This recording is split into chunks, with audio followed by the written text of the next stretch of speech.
오늘은 예수의 소문을 들었더라 라는 설교의 제목으로 말씀을 나누길 원합니다. 오늘 본문에 나오는 이야기는 바로 혈류증 걸린 여인의 이야기입니다. 우리가 너무나도 잘 알고 있는 이야기이기도 하지만 우리가 다시 한번 살펴보기 원합니다. 오늘의 주인공, 이 기적의 이야기의 주인공은 이름도 나와 있지 않은 그냥 한 여인이라고 나옵니다. 이 여인을 설명하는 성경 구조를 보니까요, 25절에 보니까요, 12해를 혈류증으로 알아왔다라는 것입니다. 혈류증은 피가 멈추지 않는 것입니다. 계속해서 피를 흘리는 병입니다. 근데 이 정말 힘든 병을, 정말 생명이 언제 끊어질지 모르는 이 정말 중차대한 병을 이 여인은 12해를 알아왔다는 것입니다. 뭐 1년, 2년도 아니고요. 12해라는 것은 정말 이 여인이 살아있는 게 기적과 같은 그런 한 여인이었다. 근데 이 여인은요, 많은 의사들에게 갔다고 이야기합니다. 많은 의사들에게, 그 당시 이스라엘에 있었던 수많은 의사들을 찾아가서 이 괴로움을 어떻게 하면 끝낼 수 있을까, 치료도 받고 상담도 받고 뭐 많은 것들을 해봤겠죠. 뭐 회당에 나가서 기도도 해봤고 또 뭐 민간요법도 해봤고 다양한 의사들을 만나러 다녔습니다. 그러나 그 모든 것이 아무 효험이 없고 더 중하여졌다. 나아가서 뭐라고 26절에 쓰여 있습니까? 가진 것도 다 허비하였다라는 것입니다. 이 여인은 돈, 재산, 시간, 세월, 그리고 그 모든 인생을 잃어버린 정말 절망 가운데 빠졌던 여인이었더라라는 것입니다. 그러나 어느 날 하나님의 아들인 예수님에 관한 소문을 듣기 시작합니다. 그분은 병을 고치시기도 하고 하나님의 아들로서 말씀을 선포하시고 혹 어떤 사람들은 선지자라 이야기하고요. 혹 어떤 사람은 메시아라고도 이야기하고요. 혹 어떤 사람은 정말 하나님이 보내신 천사라고도 이야기합니다. 그러나 그 여인은 그게 중요한 것이 아니었죠. 이 여인에게 가장 중요한 것이 무엇이죠? 바로 병을 고치고 자신이 구원을 받는 것이었습니다. 이 절망 가운데서 다시 회복되는 것이었습니다. 그래서 병 고치고 사람도 살리시고 여러 가지 기적과 이적을 행하신다는 예수님의 소문을 듣고 소망을 갖기 시작했던 것입니다. 그리고 마침내 예수님을 만나게 되었습니다. 근데 예수님이 한참 사역하실 때 보면 상황이 어떻죠? 많은 사람들이 예수님을 따랐습니다. 수많은 무리들이 함께 거닐었고요. 그 주변에 12제자부터 해서 120분도 뭐 다양한 70인 뭐 몇 명 해가지고 수많은 제자들이 예수님을 따랐습니다. 또한 예수님의 이야기를 듣기 위해서 예수님이란 분을 궁금해하고 신기해하는 사람들이, 구경꾼들까지 모여서 너무나도 많은 사람들이 항상 예수님을 쫓아다녔더라. 그러다 보니 이 여인은 엄청난 용기를 내야 되겠죠. 예수님을 만나기 위해서. 아무리 저 멀리서 예수님 저를 도와주세요 라고 이야기해도 들을 수가 없는 상황입니다. 그리고 그 연약한 몸으로 매일같이 피를 흘리는 그 연약한 몸을 가지고 예수님께 나아간다는 것은 너무나도 큰 모험이고, 어쩌면 그 수많은 인파 가운데 그 인파들로 인해서 자기 몸이 더 쇠해지거나 혹은 목숨을 잃을지도 모르는 엄청난 기로에 서 있었다라는 것입니다. 그런데요, 이 여인에게는 특별한 부분이 있었습니다. 그것이 어떤 부분이었냐면요, 28절 같이 한번 보겠습니다. 28절에 이렇게 이야기하고 있습니다. 28절 같이 읽겠습니다. 시작. 이는 내가 그의 옷에만 손을 대어도 구원을 받으리라 생각함이로라. 자, 이 여인의 작은 그 마음, 연약해진 그 마음 가운데 한 가지 소망이 막 피어올랐는데요. 그것은요, 바로 내가 혹시라도 진짜 예수님과 대화를 하거나 뭐 안수를 받거나 기도를 받거나 하지 못하더라도 최소한 내가 그분의 옷자락만이라도 붙잡을 수 있으면 내가 나을 것이야. 내가 구원을 받을 거야. 이런 마음이 그 여인의 심령 가운데 있었더라라는 것입니다. 놀라운 은혜죠. 놀라운 하나님의 사랑이고 하나님의 은혜라고 생각을 합니다. 어쨌든 이 강력한 이 여자의 믿음이 결국 그 모든 환경들을 뚫고 모든 방해를 뚫고 나아가 예수님의 옷자락에 손을 댑니다. 그때 예수님께서 깨달으시죠? 어떻게 깨달으시죠? 아, 지금 나에게서 능력이 나갔구나. 이게 무슨 일이지? 사실 이 여인에 관한 이야기는요, 지금 마가복음에 나오는 이야기의 메인 이야기가 아니었습니다. 지금 예수님은 어디로 가고 계시냐면요, 회당장 야이로의 딸이 죽어간다는 소문 듣고 속히 제자들과 글로 이동하시는 중이었습니다. 그러니 제자들도 그렇고요, 수많은 사람들도 그렇고요, 예수님이 야이로의 딸을 살릴까 못 살릴까 이거에 초점이 맞춰져 있었다는 것이죠. 이 여인은 어쩌면 불청객과 같았습니다. 이 여인은 지금 메인 스토리에서 나와서는 안 되는 그런 내용이었습니다. 그러나 이 여인의 믿음이 모든 것을 뚫고 하나님 나라의 역사에, 놀라운 하나님 나라의 그 이야기 속에 주인공이 되었다라는 것입니다. 그래서 결국 예수님께서 누가 내 옷에 손을 대었느냐 라고 물어보시자 이 여인이 스스로 자백하며 나아가죠. 그리고 우리 33절 말씀 같이 읽어보겠습니다. 시작. 여자가 자기에게 이루어진 일을 알고 두려워하여 떨며 와서 그 앞에 엎드려 모든 사실을 여쭈니, 이 여자가 예수님께서 능력을 행하신 거를 이제 아셨구나. 그래서 자신이 나가서 예수님 앞에 이야기합니다. 바로 제가 예수님의 옷자락에 손을 대었습니다. 근데요, 예수님, 제가 너무나도 죄송하지만 제 마지막 소망이 바로 예수님이셨습니다. 이제 예수님이 저를 고치시지 못하셨으면 저는 죽을 수밖에 없었습니다. 그러나 내가 주님의 옷자락을 만지는 순간 병이 나은 줄을 내 몸이 깨달았습니다. 그러니 나를 불쌍히 여겨 주시옵소서 라고 두려워 떨며 그 앞에 엎드렸다라고 이야기합니다. 자, 이때 예수님의 반응은 어떠셨을까요? 이때 하나님의 마음 우리 알고 있습니다. 하나님은 어떤 분이신지 알고 있습니다. 하나님은 선하신 분이시고 신실한 분이시고, 하나님은 자기 자녀, 자신들의 백성이 고통 가운데 빠져 아파하는 모습을 즐거워하는 분이 아니시고 같이 아파하고 힘들어하시고 그것을 고치시고 회복하는 분이시란 것을 우리는 말씀을 통해서 너무나도 잘 알고 있습니다. 그런 우리의 믿음과 신앙을 보고 우리는 하나님을 신뢰한다라고 이야기합니다. 그 하나님의 아들이신 예수님께서 뭐라고 말씀하셨을까요? 34절 읽어보겠습니다. 시작. 예수께서 이르시되 딸아, 내 믿음이 너를 구원하였으니 평안히 가라. 내 병에서 놓여 건강할지어다. 자, 우리가 믿는 분이 바로 이런 분이십니다. 지금 예수님과 모든 제자들은 야이로의 딸을 구원하러 가는 길이었지만, 그럼에도 불구하고 그 안타깝고 불쌍한 그 한 여인의 그 믿음을 오히려 칭찬하십니다. 오히려 네 믿음이 너를 구원하였구나. 이스라엘에 너 같은 믿음을 갖고 있는 사람이 있다니 대단하다. 어떻게 나의 옷자락만 만져도 나을 거라는 믿음이 있었니? 이것은 너무나도 귀한 일이구나 라고 하나님이 기뻐하셨기 때문에 오늘 마가복음이라는 복음서의 이 여인의 이야기가 정말 짧지만 이 한 장 안에, 이 10구절 되지 않는 이 내용 안에 다 들어가게 된 것이죠. 예수님은 기뻐하셨습니다. 네가 너의 믿음이 너의 병을 고치게 하였구나. 하나님께서 너를 인정하신다. 이제 너는 자유함을 얻으시니 건강하여질 것이다. 너는 어서 평안히 가거라 라고 하나님께서 축복하시고 인정하시면서 이 기적의 이야기가 끝을 마치게 됩니다.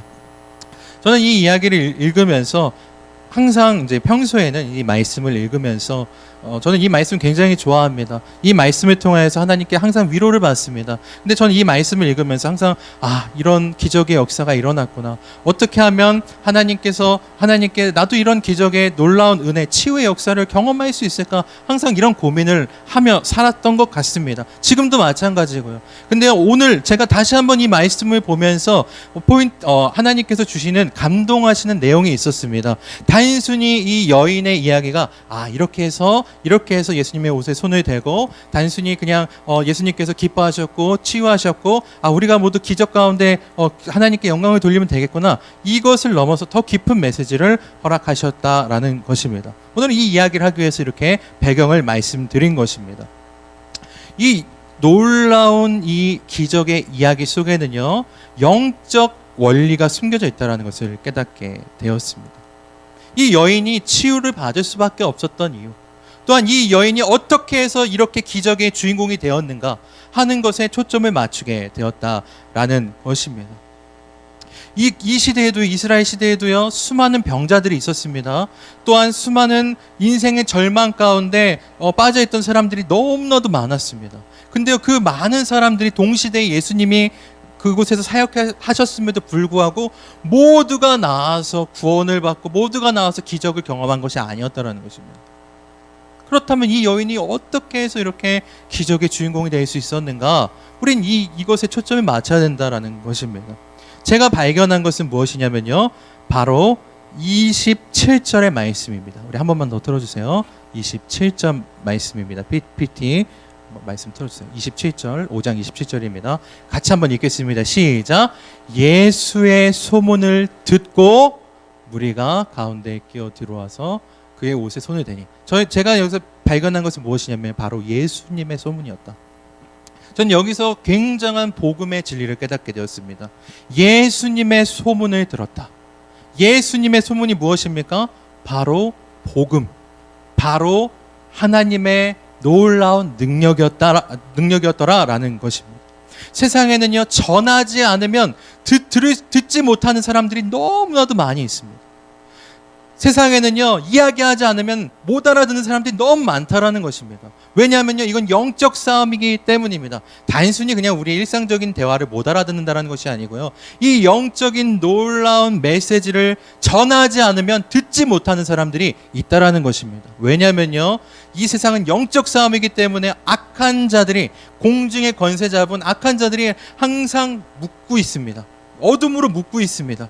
그렇기 때문에 그 어둠을 해치고 그 복음의 메시지를 전하지 않는다면 영원히 듣지 못하는 사람도 있다라는 것입니다. 또한 표면적으로 그냥 이 음성으로 예수님 믿으세요라고 들을 수는 있지만 그 영적으로 진짜 그 마음에 충격을 주고 예수님이 누군가에 대해서 그것을 받아들이지 못하는 사람들이 너무나도 많이 있다라는 것입니다. 그렇기 때문에 중요한 것은 무엇이냐? 바로 예수님의 소문, 즉 이 복음을 전하는 것이 너무 중요하다. 만약에 이 예수님의 소문이 이 여인에게 전해지지 않았다면요, 이 여인은 12회를 훨씬 넘어서 더 많은 시간 절망 가운데 빠지다 결국 생명을 잃었을지 모릅니다.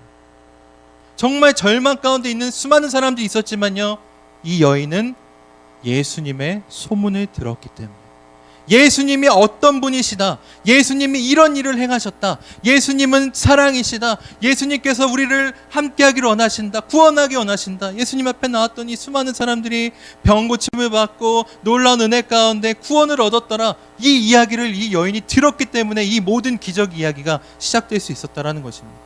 전 이 메시지를 통해서 정말 이렇게 복음을 전하는 게 중요하구나라는 것을 깨닫습니다. 우리는 복음하면 굉장히 어렵게 생각하잖아요. 교리적으로 태초에 하나님, 어디서부터 복음을 시작해야 되지? 예를 들어서 우리가 전도를 할 때 이런 생각을 저는 예전에 많이 했습니다. 그러면은 내가 전도를 하려면 어디서부터 이야기를 해야 되지? 태초에 하나님이 천지를 창조하시고 창세기를 쭉 넘어서 요한계시록까지, 요한계시록은 너무 머니까 한 복음서까지 오려면 몇천 년의 역사를 뛰어넘어서 뭐라고 얘기를 해야 되지? 막 이런 부담감이 있었을 때가 있었습니다. 그냥 우리 동료들, 우리 친구들, 우리 가족들에게 복음을 전하는데 그렇게 부담스럽게 느껴질 때가 많았다라는 것입니다. 너무 머릿속에 생각이 많다 보니까. 근데요, 복음의 가장 기초는 무엇입니까? 바로 예수님의 소문입니다. 믿으십니까? 우리가 어렵게 생각하지 말고요, 복음의 시작은 무엇입니까? 예수님의 소문. 예수님의 소문이 뭐예요? 예수님이 이런 일을 하셨다. 예수님이 지금 이렇게 우리에게 말씀하시더라. 예수님은 좋은 분이십니다. 예수님을 만났더니 나의 인생이 어떻게 바뀌었다. 여기서부터 우리의 전도와 복음의 이야기가 시작된다라는 것입니다. 근데 놀라운 사실은요, 이 예수님의 소문을 전했을 때 이 이야기를 받아들이고 듣는 예비된 영혼들이 반드시 있다. 이것을 우리는 믿어야 된다라는 것입니다. 성경에 보니까요, 하나님께서 말씀하신 성경에 보니까요, 이렇게 되어 있습니다. 양들은 그 주인의 음성에 어떻게 한다고요? 귀를 기울인다. 하나님이 예비하시고 준비하신 영혼들은요, 예수님의 소문을 듣자마자 어떤 일이 일어나냐면 믿음의 반응들이 막 일어나기 시작합니다. 자, 이 이야기를 듣자마자 이 여인이 뭐라고 생각했냐면요, 28절에 내가 그의 옷에만 손을 대어도 구원을 받으리라, 이런 생각을 했대요. 자, 예수님한테 가르침을 받은 적이 있습니까, 이 여인이요?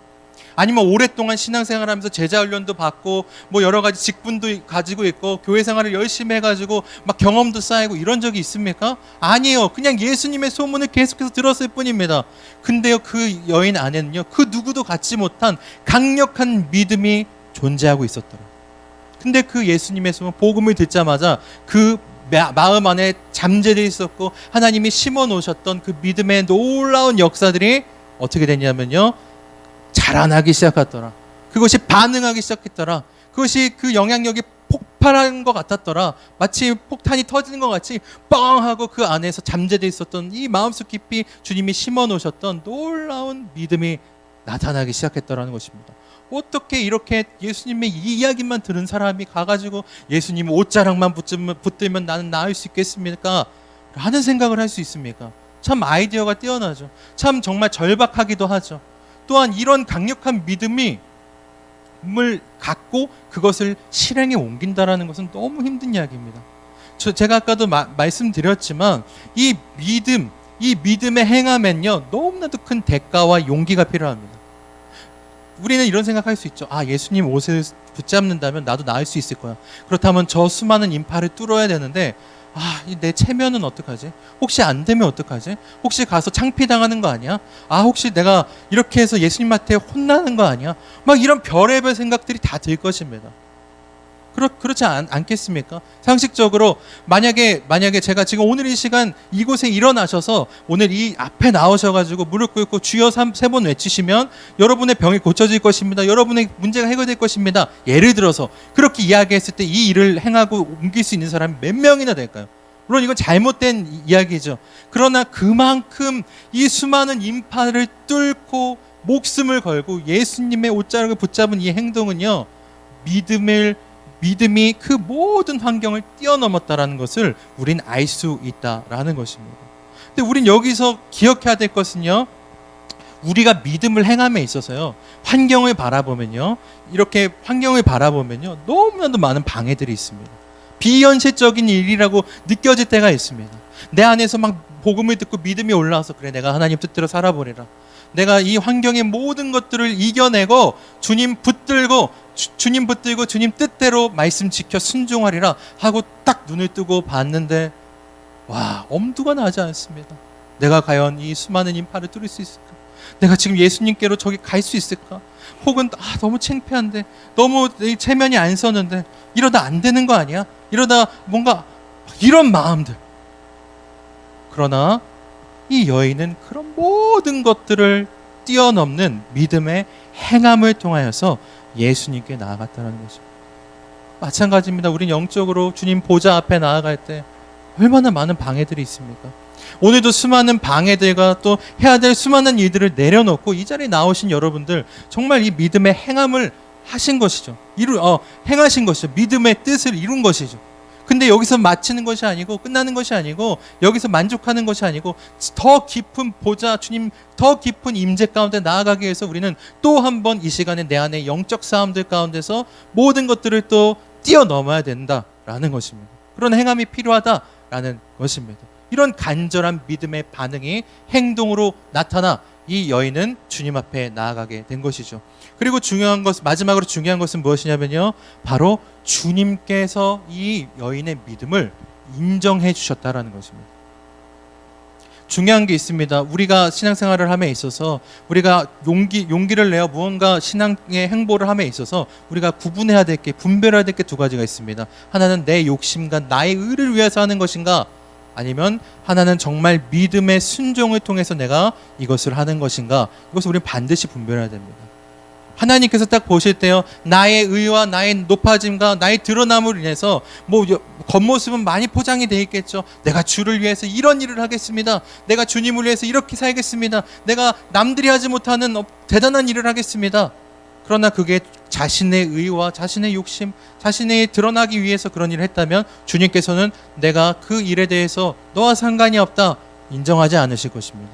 그러나 하나님이 주신 감동과 하나님이 주신 마음과 하나님이 주신 그 뜨거운 능력으로 인해서 나의 모든 연약함들을 내려놓고 믿음으로 행하는 그 일은요, 하나님께서 인정해 주십니다.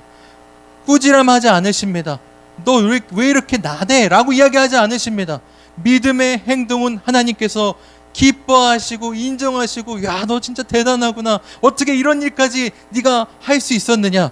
네 믿음이 너를 구원하였다라고 말씀하신다라는 것입니다. 우리 이것이 이 하나님께 인정받는 믿음이 너무나도 중요합니다. 그럴 때 하나님께 인정받았을 때 우리는 놀라운 일들을 경험하게 될 것이고요. 기적의 주인공이 될 것이고요. 하나님 나라의 그 놀라운 일들을 체험하고 경험하게 될 줄로 믿습니다. 하나님께 믿음을 인정받는다는 것은요, 우리가 많은 고민, 또한 많은 내적 싸움이 필요합니다. 또한 영적 싸움이 필요합니다. 왜냐하면 주님께 인정받는다는 것은 결코 쉬운 일이 아닙니다. 그죠? 중심을 보시는 하나님 앞에 인정받는다라는 것은요, 제가 이 다윗의 이야기를 보면 항상 느낍니다. 다윗이 왜 중심을 봤을 때 인정받았을까? 왜 하나님은 다윗의 그 중심, 다윗이 참 실수도 많고 죄도 많고 연약한 사람이었잖아요. 근데도 끝까지 하나님이 그를 버리시지 않은 이유가 있어요. 그것이 무엇이냐면요, 다윗이 범죄하였을 때, 다윗이 범죄하고 하나님 앞에 그 죄가 드러났을 때, 선지자를 통해서 그 죄가 드러나죠. 너무나도 큰 죄입니다. 간음했고요, 또한 살인을 저질렀습니다. 근데요, 그 죄가 하나님 앞에 드러나고 하나님이 책망하실 때 다윗의 태도를 보니까요, 하나님이 왜 인정하셨는지 알겠더라고요. 다윗이 어떻게 했습니까? 하나님, 계속해서 울면서 기도합니다. 자신의 죄로 인해 대가를 반드시 치릅니다. 여러분 기억하셔야 될 건요, 하나님 앞에 회개했다 하더라도요, 자기가 행한 그 죄의 대가는 반드시 받습니다. 그 다윗이 그 대가로 받으신 거 아시죠? 압살롬에 의해서 쫓겨나서 왕이 자신의 아들에 의해서 쫓겨나고, 나중엔 또 자신의 아들을 죽이기도 하고, 뭐 이런 비극들이 막 일어납니다. 다 죄의 대가입니다. 자, 어쨌든 하나님 앞에 회개하는 것이 너무 중요한데요, 그때 다윗의 고백을 보니까요, 뭐라고 고백합니까? 주님, 다른 모든 벌을 받겠습니다. 주님, 내가 다른 벌 다 받겠습니다. 왜냐하면 전 죄인이고 제가 죄를 저질렀습니다. 인정했죠. 근데 한 가지만, 주님 제발 한 가지만 용서해 주세요. 그 내용이 무엇입니까? 주의 신을 내게서 제발 떠나지 말게 하시옵소서. 즉, 하나님, 제가 죄인이지만 하나님이 저와 함께하지 않는 것, 하나님이 나를 떠나시는 것은 죽는 것과 마찬가지입니다. 이거 한 가지는 내가 못 놓치겠습니다. 이거 하나만 허락하여 주시옵소서 라고 부르짖었다라는 것입니다. 며칠 밤을 울면서, 너무나도 큰 죄였지만 하나님께서는 다윗의 그 부분을 보셨더라고요. 어린 시절 그 넓은 광야에서 양들을 키우면서 하늘의 별을 바라보면서 무슨 소망이고 무슨 낙이 있겠습니까? 항상 외롭고 힘들고 항상 그 들짐승들의 위협 가운데, 그러나 다윗은 하나님 바라보시면서, 하나님, 여호와는 나의 목자십니다. 하나님과 동행하는 그 삶이 너무나도 행복합니다 하고 계속해서 찬양하고 예배하고 시를 쓰고, 하나님은 그때 그 흔히 제가 항상 이야기하는 그 첫사랑의 기억, 신혼의 때의 기억을 하나님은 계속 갖고 계셨던 것이죠. 근데 다윗은 알고 있었어요. 하나님이 떠나시면 다 끝나는 거구나. 하나님이 떠나시면 다 끝나는 것이구나. 오직 하나님 나와 함께 하시는 그거 하나는 반드시 지키겠습니다. 주님과 함께 동행하는 그거 하나는 내가 평생을 지키겠습니다. 하나님 불쌍히 여기시고 그것만 거둬가지 말아 주시옵소서. 이 간절한 간구 앞에 하나님이 그것을 허락해 주십니다. 저는 그 안에서 다윗의 믿음을 인정받았구나 라는 것을 깨닫게 되었습니다.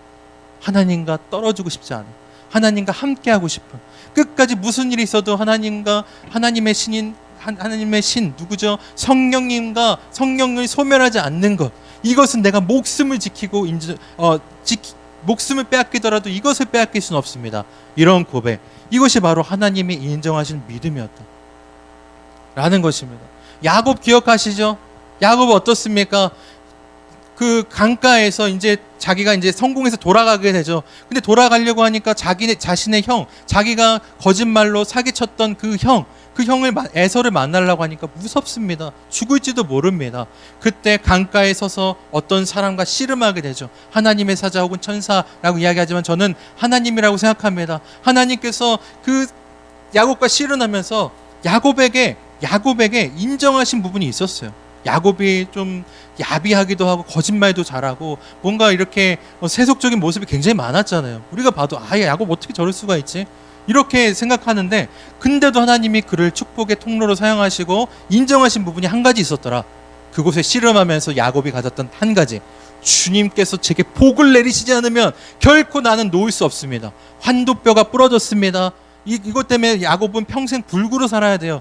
그때 이후로 그 환도뼈가 부러질 정도인데도 끝까지 그 하나님의 사자를 놓지 않습니다. 그리고 하나님 내게 복 주실 때까지 나는 놓지 않겠습니다.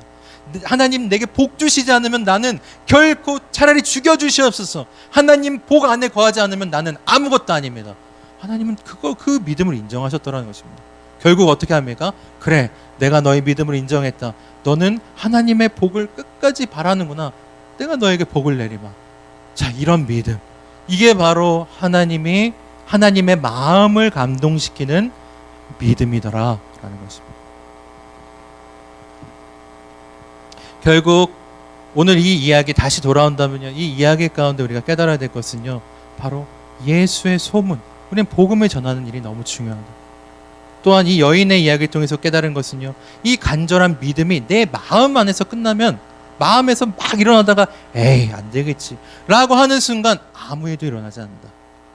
나아가 그 믿음의 반응으로 그 모든 환경의 문제를 뚫고 행동하는 것, 이것이 이 여인 가운데 하나님이 기적을 행하신 이유다. 그리고 마지막으로 이 여인 혹은 다윗 혹은 야곱, 그리고 수많은 성경의 인물들 가운데 왜 히브리서에 그 사람들의 이름이 적혀 있을까요? 바로 믿음을 인정받았기 때문이다 라는 것입니다.